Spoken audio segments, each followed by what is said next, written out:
Hello and welcome to the latest episode of The Hex with John Arnold, Armand Kafai, Daniel Robertson. Go ahead and give us the thumbs up. Subscribe to the channel if you haven't already. Give us a comment, whatever we are talking about. We want to hear from you guys. We have got heavy MLS and heavy CONCACAF Champions Cup. As you can tell, John is in the thick of it right now. So looking forward to talking to him about that. Let's get into it. 6 hottest topics. This is The Hex. Week 2 of the MLS season is in the books. Another exciting week of MLS action. And as we're going to do here regularly on the show, giving our winners of the week. And Armand, we're going to start off with you. What really caught your eye? It's a team that's going to be playing here tomorrow, I believe. Or is it Thursday? I think it's I think Thursday. it's Thursday. I think it's Yeah. tomorrow because I think Miami plays Thursday only, to my understanding. Yeah, you might be right. Yeah. That's just the big Miami Cavalier one on Thursday. Oh, When Cavalier plays, you have to give them an exclusive slot. clear the books. But yeah, Armand, what was your winner of the week? I really enjoyed what I saw from Vancouver on Sunday afternoon. We saw a team that kind of picked up where they left off with their win against Portland. Yes, I know their win against. Uh-oh. We lost John. We'll keep going though. We'll keep Okay, going. okay. Yeah. With their win against Portland, like again, they had only had 10 men throughout the process, but during that time, like you did see moments of brilliance through Jaden Nelson and etc. We saw that again, I think, in spurts against the Galaxy. Now, again, the Galaxy aren't the team of what we saw from the 2024 season at all. And I think we've kind of hammered that home quite a bit. But for Vancouver, with a new coach, with a new system, they seem to be really fun in transition. And they seem to be one of those teams I'm like, wow, this is actually really fun. This is really cool to watch. Ryan Gold, Jaden Nelson, Brian White, who I think is one of the most underrated goal scorers like in MLS. Like to this day, he's got a contract extension as well. He was actually scored the game-winning goal against the Galaxy.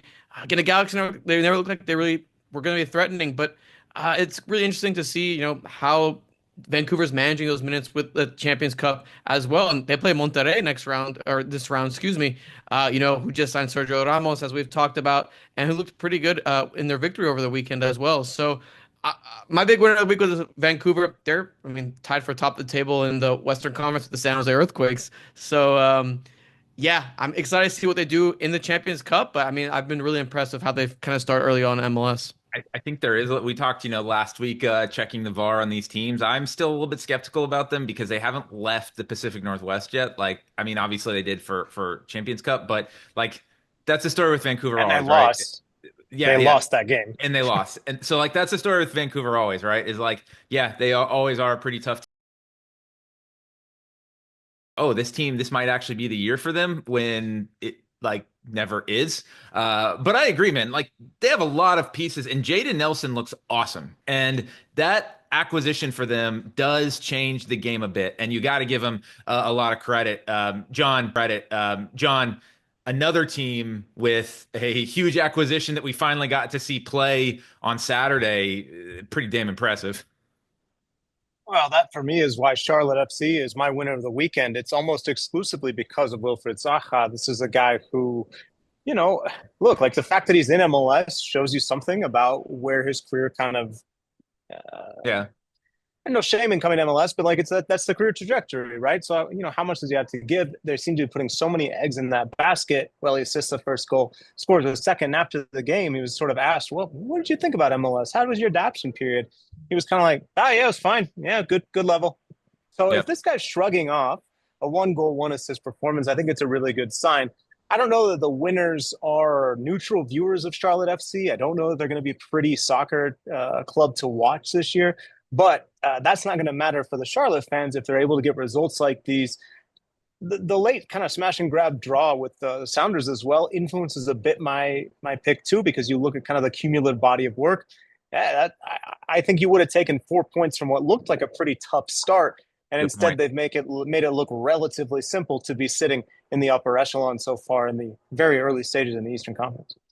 Yeah, I expected Atlanta to do a lot better, and equally as impressive probably was them shutting out Atlanta because that lost me some money. I was on the over in that game, and if you had told me that Charlotte was going to score 2 goals after what Atlanta did in week 1, I would have thought, okay, yeah, this is a cash. And really, Almiron didn't do a whole lot. Latte Loth looked like an incredible forward. He really didn't get too many chances. And yeah, like you said, I Miranchuk mean, was invisible in moments as well. It was a very complete performance from Charlotte on the defensive side, and they just smashed Atlanta in transition. Atlanta didn't know what to do when like in transition moments, and that's where both the goals kind of originate from for Charlotte. yeah, no doubt about it. And for me, my winner of the weekend, it's a little bit of a chalky play, but it's got to be Inter Miami. And, you know, John, you asked these questions of Javier Mascherano. Obviously, it's still early and they're still out, but the early returns are really good that this guy is going to be able to build an MLS team that is among the best in the league because, yes, we knew they could do it with Messi. And, you know, against NYCFC, they got the early red card. It was tough to judge much. We learned a lot from this Houston game because this is what Miami did last year. And yeah, okay, Houston is not a good team, but Miami won 10 out of 15 games without Messi last year. And we know he's not going to play every game this year, and especially early on in CONCACAF Champions Cup. And so to be able to do this and not just win, but there was a swagger about them. And there was we know we're the best team in the league. We know we can do this. And the new additions as well, because that was going to be the question too of can Gomez be replaced? Well, Segovia, man, he looks like a player. I don't know how they found him, how they did kind of picked him out of relative obscurity in Portugal. He looks like he's a player. They've got a lot of pieces there, and I think if you're an Inter Miami fan, you are loving what you saw this weekend. Guys, let's dip in to the sack, the MLS grab bag. We've got a couple more MLS Whoa! topics Hold to on. get to. The sack? Is that what we're calling it? Yeah, Did you have that written down? Guys, let's dip into the The sack. a sack? sack or Yeah. a grab bag, or I understand what you're saying. I'm just wondering if you had it prepared or if that was I'm off just the trying dome. to. I'm just trying. It says MLS grab bag, but I'm just trying to really get a rise out of y'all, so to speak. And It worked. let's first look, Armand. We all had this predicted, right? Philadelphia 6 points with the highest expected goals created in the league after 2 weeks. No, and it's crazy because when they let go of Jim Curtin, and they looked to rebuild, Ernst Tanner kept repeating, "Hey, we want to get back to our roots, so we're going to hire Bradley Carnell, who I was skeptical. was really strong in year one with St. Louis, and then we all kind of said, oh, they're going to fall back to earth, and they completely fell back to earth as all the metrics pointed out. No, and Ty Baribo, I mean, what performances he's been putting up week in and week out. Look, the way that they're playing super direct, I mean, that's exactly the way you expect a team like Bradley Carnell to play with.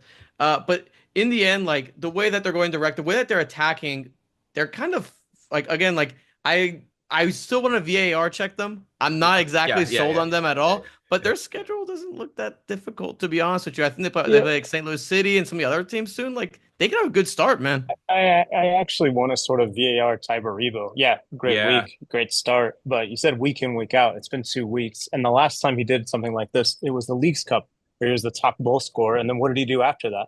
Nothing. So, yeah, look, I mean, streaky player is better than a player who never performs. But so far, I think it's more streaky than consistency. If he can prove to be consistent, then maybe some of the gaps that we thought the Union were going to have with the players they let go this offseason are not going to show up. But I'm definitely drawing the VAR bucks. And yeah, one thing I want to add, Daniel, like with the thing is, even though the 5 games, we're gonna see the 5 games, see if they're real or fake.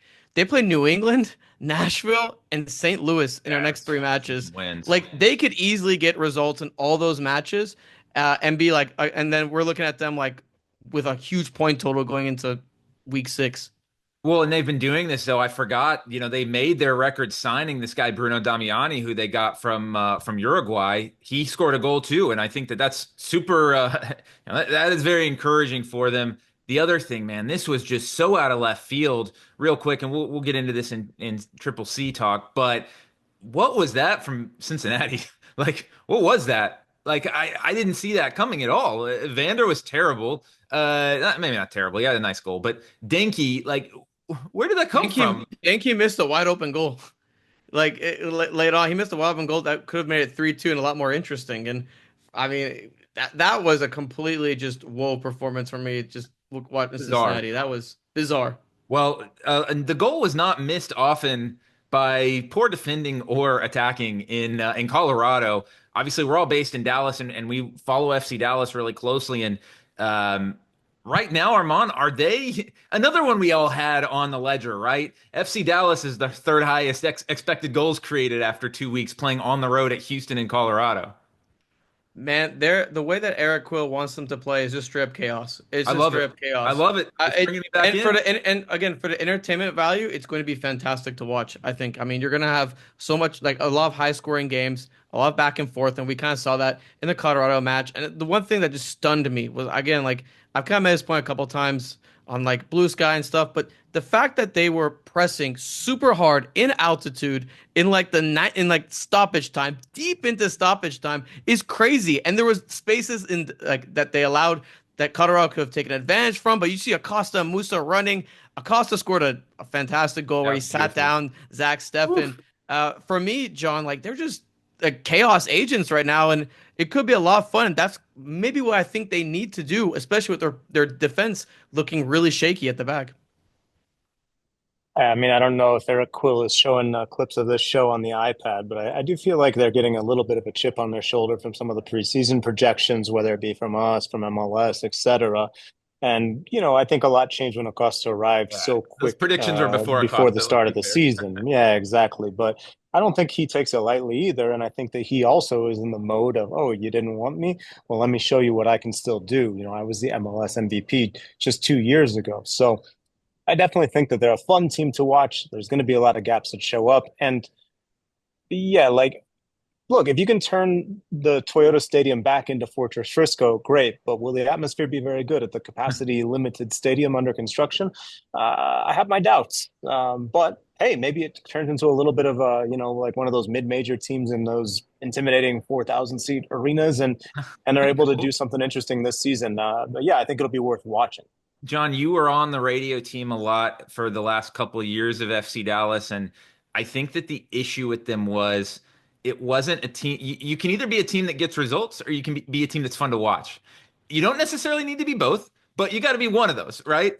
And when you were on there, they weren't really either of those, right? So like it's got to be it is encouraging to see that they are creating chances and it does look like it's going to be relatively chaotic, which is like what I want to see as a fan. All right, let's get into CONCACAF Champions Cup. We are about 15 minutes from kickoff in Cincinnati. Cincinnati hosting Tigres, triple header on Tuesday night, triple header Wednesday night, and then of They got course that clear. Luby's start time. Do Yeah, other yeah. places have Luby's? I guess Texas barely has Luby's anymore, but it's Luby's is somewhere still old people around. go. Don't forget Is it? Furs as well. Oh yeah, first for the real heads. How can we forget? But first off, we're going to talk Mexican teams, and 5 out of the last 7 years in CONCACAF Champions Cup, it's been an MLS team versus a Mexican team in the final. Every year, it's been a Mexican team in the final. There's never been a CONCACAF Champions Cup that did not have a Mexican team in the final, at least going back quite a long ways. So let's look first at Liga MX. John, if you're looking at this, there are lots of teams to choose from, lots of grandes to choose from. Which Mexican team do you see having the best chance to win the trophy this year? It's Club America. It's absolutely Club America, and there's not much doubt. They look as good as they did in the first two seasons that they won, and they've won three in a row. Last year was a bit of a weird one. They didn't look like a good team. This year, in addition to Alejandro Zendejas having his best start to a Mexican campaign ever, you also have the best defense in Liga MX so far. So it just looks like a very complete team, a team that knows what it wants to do, understands what Andre Jardine, the manager, wants from it. And, we can start to get into what does the path look like? What's the bracket like? There are some roadblocks in their path. We'll talk about Chivas a little bit. Then it's the winner of Cruz Azul Seattle. Either team that comes out of that will be interesting and difficult for their own reasons. I think Seattle for the travel, for what the Sounders are building, Cruz Azul for the rivalry. The desire, both teams will have to win that game. But overall, I just think that America right now is absolutely the team to beat. And certainly when you talk about a Mexican team, for me, they're the team that should be focused on lifting this trophy as well, especially after missing out on the Club World Cup because they haven't won it in a while. Well, and that's why for me, I think it's Monterrey actually that is the favorite team. Armand, I may have stole your pick, but Yeah, you did. this you mentioned it a little bit, John. This is down to bracket also for me because for Monterrey to get to the final, they got to get past the Whitecaps, which isn't going to be easy. But I mean, as long as they can get a result in Vancouver, they're going to be fine. Then Pumas, who very middle of the table, Liga MX team, you would back New them. manager, Efrain Juarez, but yeah, I agree with you. Then Miami, who we saw that last year. Why would it change? And that's why I've got to go with Monterrey and Sergio Ramos, John. It seems like he has added something to the team, and a lot of people are skeptical about a marketing move, but then he comes in and scores on the weekend, and it seems like there's just a little bit of a standard raise there. Yeah, but he's not going to go to Vancouver. I don't know what the situation is. Maybe just fitness. Cruz Azul's also not sending a lot of players up to Seattle. So, that's a big question as well. How kind of influential can he be in that second leg? I do think that Rayados in general, you just kind of have to survive the first leg. Cruz Azul, that's a choice that is an interesting one. But So they're not sending Ramos will add players. a little bit of spice. And Cruz Azul is sitting Cruz players. Sorry to interrupt you. I Azul, haven't heard much yeah, about this. yeah. No, they're not. Yeah, all the reports from Mexico City are that Charlie Rodriguez, Eric Lira from the midfield, Yeah. Giacomakis, Rotondi are all resting for fitness reasons, and they'll play in the second leg. Wow, Armand, where are you looking in Liga MX for a favorite? I mean, you took the words out of my mouth with Monterrey. I mean, just the pathway. I mean, when you look at the pathways of America, I know they're good, and from the advanced metrics, they are good. But their pathway is has a little bit more bumps in the road compared to what Monterrey has. And even though I like Vancouver, as a team in MLS, we'll see how they fare. You don't like them that much. Yeah, I don't like them that much. I'm not in love with them Yeah, that look, much. I mean, not to cut you off, Armand, but if you lose at a neutral site in Costa Rica, then to go to one of the most intimidating places to play in Mexico, the crew got through, but it definitely, they're going to have to prove it on the field, Armand. Yeah, exactly. One other thing I want to ask you about with Club America and Triple C is that it's been a long time since they won it compared to other Liga MX teams. Is that a thing with them? Because there is a question of how big is this competition and where does it rank and all of those things, right? But how big is this? Is it an incomplete cycle for America, who's won 3 times in a row in Mexico, if they don't lift the trophy this year? I don't think it's incomplete, but I think it's what's left, right? When you look at Andre Jardini, the fact that he'll probably leave at some point to take a job either in Europe or maybe his native Brazil, Botafogo tried to lure him there this year. I think that if he wins the CONCACAF Champions Cup, he'll probably go, because what is there left to win, especially on this cycle of the Club World Cup? I think that, whatever you want to think about the tournament, we've certainly had our say on the Hex. The fact that America is not there is something that does stick in the craw of fans, of management, hell, of FIFA and of TV rights holders, because this is one of the most popular clubs in the entire world. So if they win this tournament, they'd be in the next one. I think that it kind of puts them, it solidifies that status they already feel like they have as, whatever you want to call it, the Real Madrid of the Americas, or the Real Madrid of Mexico, or whatever club you want to put there, Man City or whoever. But I think that it's definitely their focus this year, although they're not doing bad in the league either. So it's the one that's missing. It's not a failure for a cycle. They're the first team ever to win 3 straight short tournaments. But I think they would, if you, I was going to say put a gun there. If you did something and say, hey, put some truth serum into them, into Jardine and the leaders. Yeah, that doesn't seem cool, and it doesn't seem like you. If you put some truth serum into them and said, would you rather win the CCC or a 4th Liga MX title, I think they'd all be saying CCC. Yeah. On to the MLS side of the bracket. One MLS team has won CONCACAF Champions Cup in the history, of course, 2022 Seattle Sounders. Okay, we could go back 20 plus years ago, but in the current iteration of the tournament, the Sounders have lifted the trophy. And as you mentioned earlier with Club World Cup, the Sounders will be in it. Armand, there's some pathways for MLS teams here, at least to get to the final. If one team is going to be lifting the trophy here in June, 3 weeks before the Club World Cup starts, who is that going to be? Daniel, I feel like we've joked about this quite a bit. I mean, the Miami path's a joke, right? It's legitimately a joke. And all due respect to Cavalier, I hope they have a great fight, but I don't think they'll beat Miami. Are you? Yeah, are you giving all due respect to Cavalier? No respect. I'm not gonna beat Miami at all. If it's close, that'd be very shocking. I hope, but I want Messi to go to the office. He's not gonna go. They'll beat them like 4-0. If they win 4-0 on Thursday, it's why would you travel? Why? Exactly. And then you have LAFC and Columbus, where we've seen LAFC, they've kind of struggled in chance creation in MLS play. Columbus lost Cucho Hernandez, and they're also struggling. I know they scored 4 goals against Chicago, but 3 of those were gifts. And then they went to New England, and they were struggling quite a bit as well. So you get the winner of those two, which you're familiar with them uh, through MLS play. Then you have either Monterrey, Pumas, Alajuelense in the like semifinal. I mean, the biggest challenge is They in that lost to semifinal. Monterrey last year. Their biggest challenge in that semifinal. A clear pathway is one of those teams in that kind of upper left corner with Columbus, LAFC, Cavalier, Miami. For me, I hate being chalk. I hate saying this stuff, but it's Miami. I can't pick another rock. I can't say the Galaxy. They might not even beat Herediano for all we know. Well, Miami's my pick as well, but I do want to make a little bit of a case for Cincinnati because we're going to talk about some of the transition with Tigres. I know that Cincinnati wasn't impressive this weekend, but the way that they clicked in that first series against Motagua, I thought was really positive. This is where their focus, I think, has been on this Tigres matchup that's probably already mostly decided by the time you're watching this, or half decided. But then you get the winner of Galaxy Herediano. The Galaxy don't look right without so many of the players that had to move during the offseason or that are injured. Herediano is a fun spoiler, a good team. But again, when we talk about the budgets and all those different things, there's a reason that MLS teams have been able to advance in this competition where Central American clubs have struggled. So I think it's a good draw for them when you're talking about where the bracket is a bit of a joke. Tigres has to be licking their chops, but since he could pull one here as they go through transition that we're going to talk about here in a minute. you guys are straight up disrespecting the team that has won it, and that's going to be the Seattle Sounders. And It's just the honestly, bracket, man. yeah, but now that Bracketology.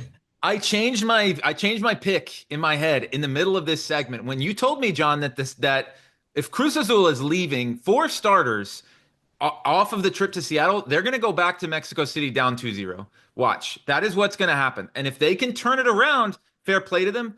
I don't think they can, because if they sit all of their starters, not all of them, but the Sounders are going to chop them apart, because the Sounders at home are a different animal than anywhere else. And the Sounders, they didn't put much into that RSL game. I don't put anything into that. Then you're talking Club America likely versus Sounders.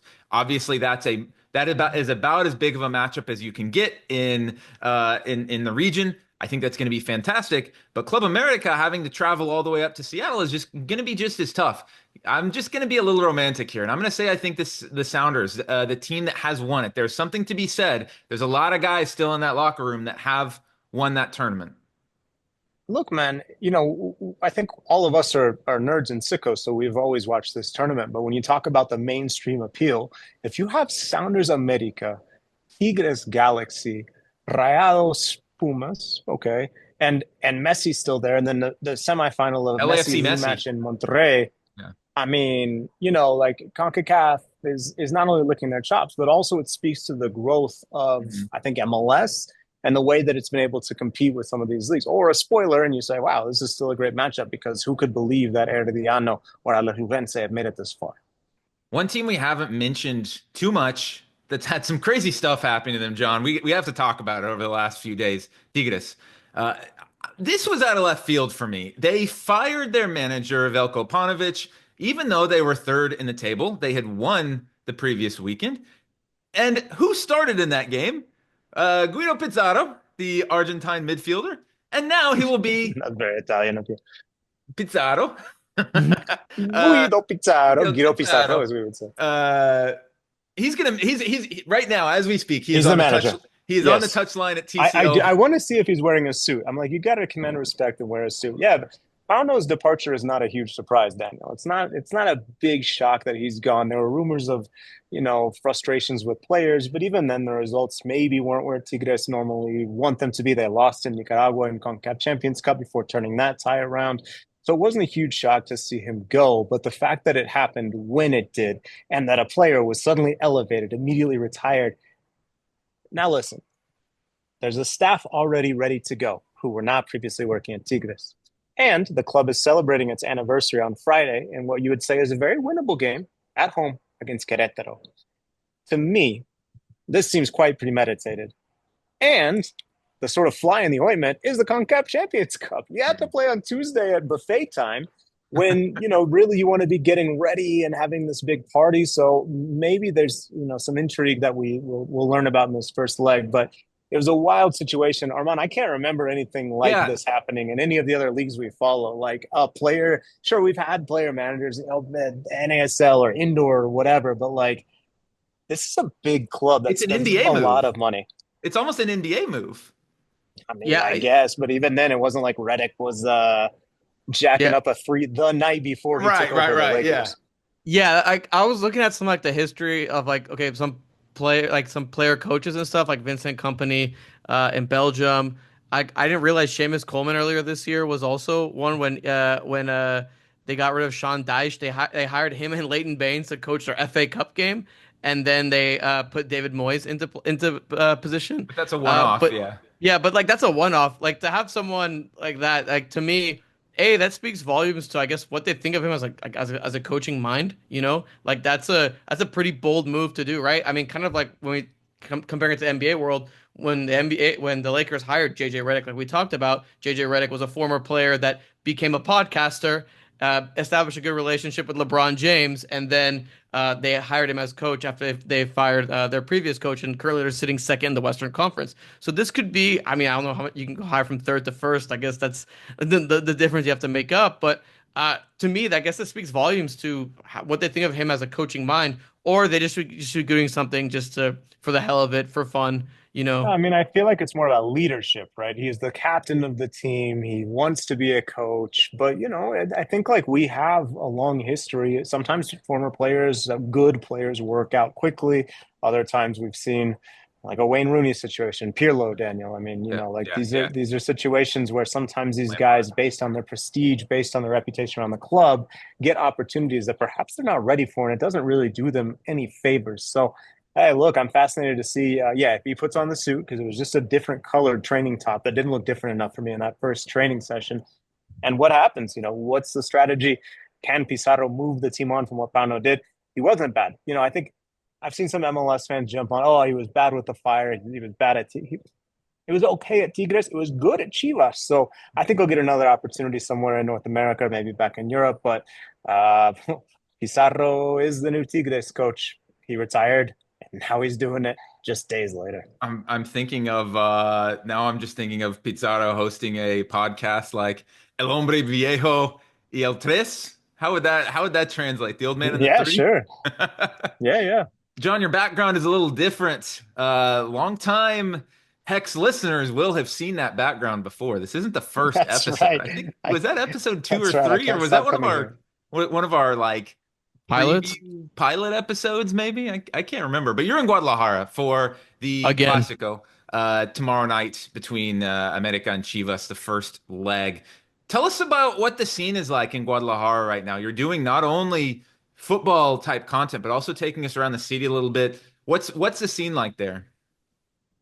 Yeah, I mean, it's interesting. I think that Chivas fans have just been frustrated for a long time. The frustration, it's funny. Oscar Garcia, the Spanish manager, another kind of like, hey, only in Liga MX story. He went to the hospital last week before a match in San Luis because he was feeling poorly from results. Something happened after a bug bite. He had a reaction to a bug bite, and he ended up in the hospital. And that seems to be kind of where he got the news that he was going to get fired. So there's a new manager in town. Uh, Armand is laughing. He's fine. He's out of the hospital and out of a job, but he got a good like severance package. So Imagine coming out of the hospital like, yeah, you're also fired. We're letting Yeah. you go.